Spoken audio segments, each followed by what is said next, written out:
Hello friends, do you know any person who is so magical that whenever he enters a room, he brightens the room, and when he leaves the room becomes dark? Basically, I'm talking about people who are highly effective in whatever they do, and they are able to make friends everywhere, and whatever they do, they seem to become successful in that. So today I'm going to share with you how you can be one such person and you can be successful and highly effective in whatever you do. You know how to do everything very effectively. And this learning comes to you through the seven magical habits from the book called The Seven Habits of Highly Effective People by Stephen R. Covey. I'm sure you would have heard about this book because this book is an international bestseller in almost all the countries that's been printed in many languages. So to let us get going with the content of the book. All right, so it happens everywhere. Wherever you go, you will see that if you are an effective person, it will help you to grow, right? Whether you are doing a business or you are transacting with somebody, you are doing a job, you are running a family. Basically, in every walk of life, an effective person is able to create his magic and leave his mark. So let us see where all we can use this, these habits. So if you think about it, right, if you just want to open a restaurant as a business, how will these seven habits help you in opening a restaurant? Or even if you want to just be a great parent, how the same seven habits will help you to become a great parent? Even if you want to just succeed in your job, right? These seven habits are going to help you over there. Or you want to be just a magnetic personality who attracts everybody, everybody wants to be with him, like him, right? Adores him, or his success. Or you want to just create success in stock markets or any other business, same seven habits are going to help you. Or even if you want to build wealth through a business, again the same seven habits will help you. Or if you want to just be a success in a leadership role in your organization, in your family, in your group, again the same seven habits will help you.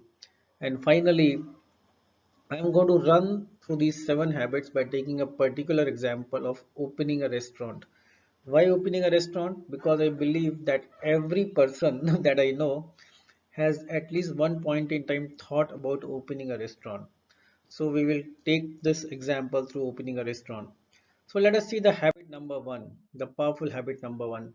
You must be proactive, which means you should focus and act on what you can control and influence, not on what you can't control and influence. What does it really mean?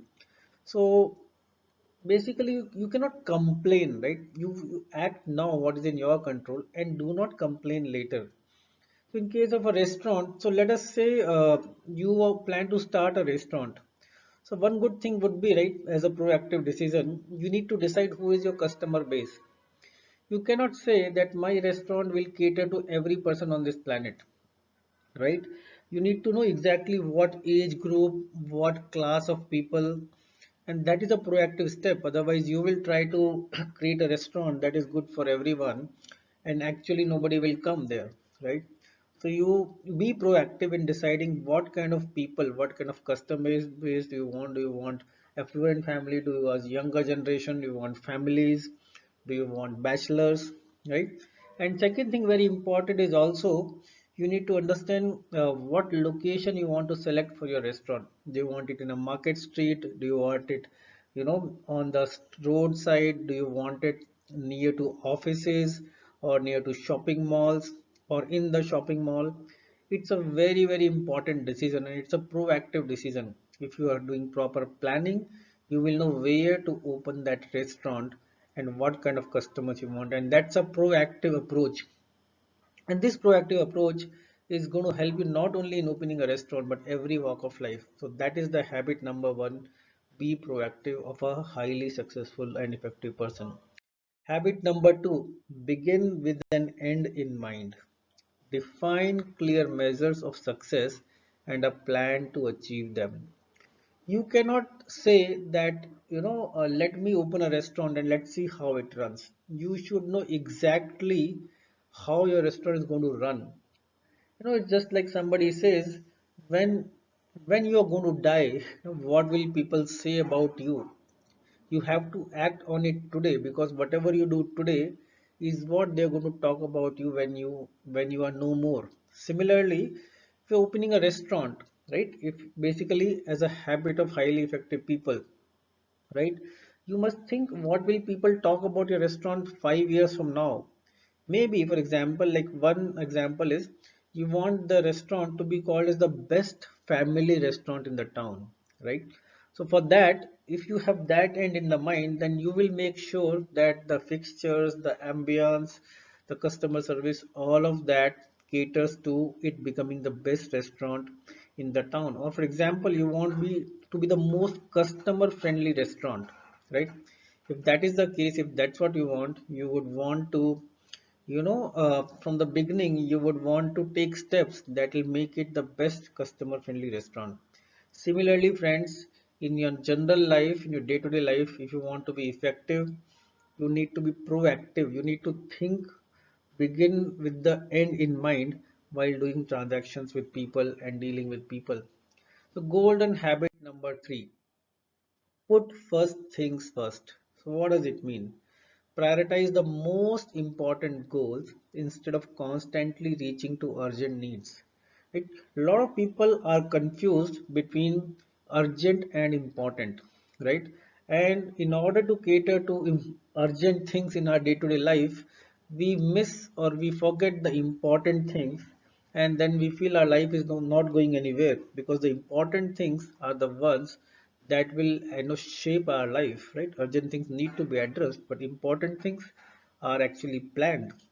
So habit number three, in case of a restaurant, let's put it there, right? Basically, just a small act of procuring your groceries, right? It's an important element of your restaurant, because that's what people eat, right? So from where should you procure, which person should go and procure, how much should they procure, you should not fall short of groceries, all these things, right? So these are important things.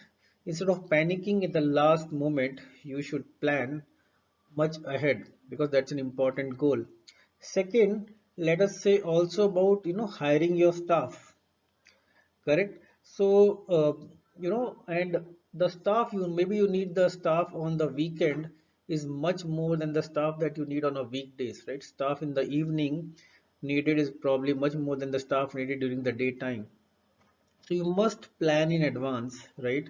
Basically, that is the first thing first. Plan your staffing, because otherwise, in the last moment, you will see there's so many customers, but you are not able to, cater to them, and that is the panic mode, right? That is the, urgent mode, and you will find that things are not going well. But yes, if you prioritize the important goals, you will see how smoothly the operations are running. And same thing once again holds true in our day-to-day life also. We must prioritize the important things as compared to the urgent things, right? Now, habit number four is think win-win. It's a very important habit for people who are always winning the game, because they don't only think about their own victory, they think about everyone's victory. Basically, collaborate more effectively by building high trust relationships. So when we think win-win, right? There's so many people you see they are very selfish, right? We say, oh, he's very selfish person, which means that what we are saying, he does not think win-win. He thinks only about himself. But the key to create a long-term winning business or a life or a relationship or anything for that matter is when you must think win-win, right? So remember, you don't others don't have to lose for you to win the game, right? uh, Reward your customer loyalty. That could be one win-win situation when you're doing thinking win-win, right? You can reward the customer loyalty at your work, so that the customers are not only rewarded in terms of money, they come back also, so they feel good that coming to your restaurant is giving them something additional that others don't give. Second thing could be you reward and recognize the staff. I love going to the restaurants where the same person is serving very nicely for the last 3, 4, 5, 7 years, and that it is happening because that person is happy working there. he has been duly recognized and rewarded. So that is basically creating a win-win ambience at your workplace, right? So this is true for a business, this is true for again our relationships, our job, our restaurant, and any work, any matter, right? And friends, by the end of this video, I'll be sharing with you something very, very important, a free gift for all of you, which you can use to create life-changing winning habits. So stay tuned till the end of the video. Habit number 5, seek first to understand and then be understood. What does it mean? Now, influence others by developing a deep understanding of their needs and perspective. So let us say in case of a restaurant, the authorities are not happy with you. So authorities come on your door and they say that maybe you are too loud, or your advertisements are spilling on the road, or your customers are making the place shabby. So understand one thing: if an authority is coming to you with a complaint, they don't enjoy doing it, right? They are doing it because they have a reason. So if you start shouting at them without listening to them and trying to understand their point of view, then it will not work out. So we must first seek to understand, right, the other's point of view, and then explain our point of view, and that is again in a way kind of a win-win situation. Otherwise, the things go out of hand. Secondly, let us say how sometimes a customer may get angry, right, at the waiter, at the staff, at the chef. So, we must understand the point of view of the customer. Why is he angry? Maybe he found something really wrong and we served him something that he did not want, right? So, seek first to understand him and then explain your point. Habit number 6, life-changing habit number 6 is synergize. Very, very important. Develop innovative solutions that leverage diversity and satisfy all key stakeholders, right? Synergy is very important. Again, it's a kind of a win-win situation, but it's more about being in the ecosystem where we catalyze each other's growth. For example, you want to open a restaurant.